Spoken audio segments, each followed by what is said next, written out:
Phare Africa, nous sommes une association qui a pour but de promouvoir les arts et cultures d'Afrique de l'Ouest, en donnant des cours de percussion notamment, mais aussi en organisant des stages ici et en Afrique, en organisant également des petits concerts, des animations. Voilà, on a un petit groupe qui est rattaché à notre association qui est le collectif Phare Africa, et on aimerait vraiment que ce soit un groupement des musiciens du Chablais. Voilà, donc à la demande, quand il y a des animations, selon s'ils ont besoin de 2, 4, 6 musiciens, on essaye de répondre à la demande. Donc avec nos musiciens.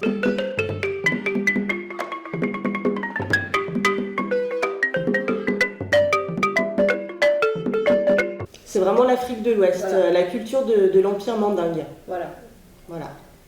Tout ce qui est percussion, doum-doum, balafon, kora, divers instruments à cordes et sans cordes qui sont faits traditionnellement en bois et qui sont utilisés dans tout ce qui est empire mandingue au niveau de l'Afrique de l'Ouest, qui ont été utilisés pour passer des messages et raconter des histoires.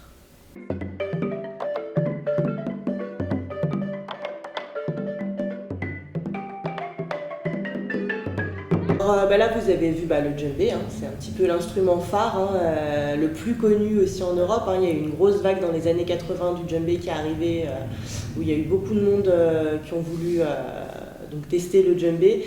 C'est vraiment le soliste un petit peu des percussions, voilà. C'est un petit peu le beau parleur, voilà, c'est celui qu'on entend le plus. C'est celui qui met la sauce. Voilà, c'est celui qui met la sauce.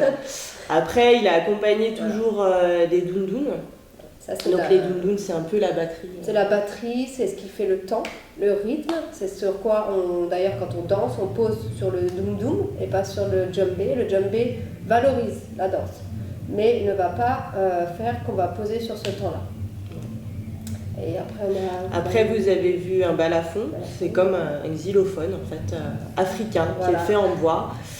C'est vraiment un instrument sacré. En Afrique, c'est l'ancêtre du xylophone. C'est vraiment l'instrument sacré de l'Empire mandingue. Voilà. Et voilà, c'est un instrument qui est plus mélodieux. Voilà, toute une histoire avec le roi Sundiata Keita et l'Empire mandingue. Il y a toute une histoire autour de ça. Et donc, justement, il y a un joueur de balafon qui a joué pour le roi. C'est parti aussi. Et après aussi un joueur de djembé. Il y a toute une histoire qui est faite. Donc, les personnes peuvent aller sur Internet, on trouve tout ça, on trouve des ballets, on trouve des histoires qui se racontent là-dessus.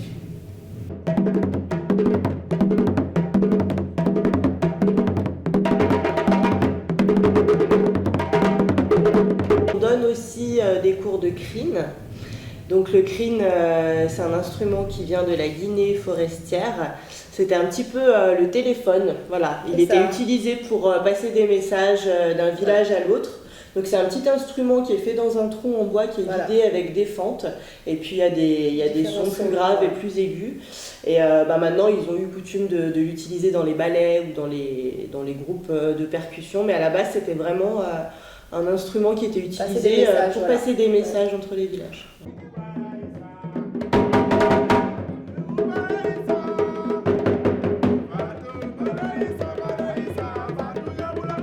On a un cours enfant, voilà. Donc à 17h30, on a vraiment élargi de 5 ans à 12 ans, donc je pense que ça peut toucher beaucoup de monde. À l'espace Grangette. Voilà, donc toujours à l'espace Grangette. Ensuite on a un cours tout niveau, donc là c'est vraiment pour tout le monde, que ce soit quelqu'un qui a déjà fait du djembé pendant 5 ans ou quelqu'un qui le débute. Voilà. Et ensuite à 20h30 on a un dernier cours mais vraiment débutant qui sera plus basé sur le côté technique. Voilà. Vraiment sur les premières bases des percussions. C'est ça, pour vraiment mettre à l'aise aussi les personnes qui sont vraiment pas, qui n'ont jamais fait de percussion, qui ont un peu mal à appréhender en fait avec des gens qui ont déjà fait. Donc ça les met plus à l'aise aussi d'être sur un cours débutant.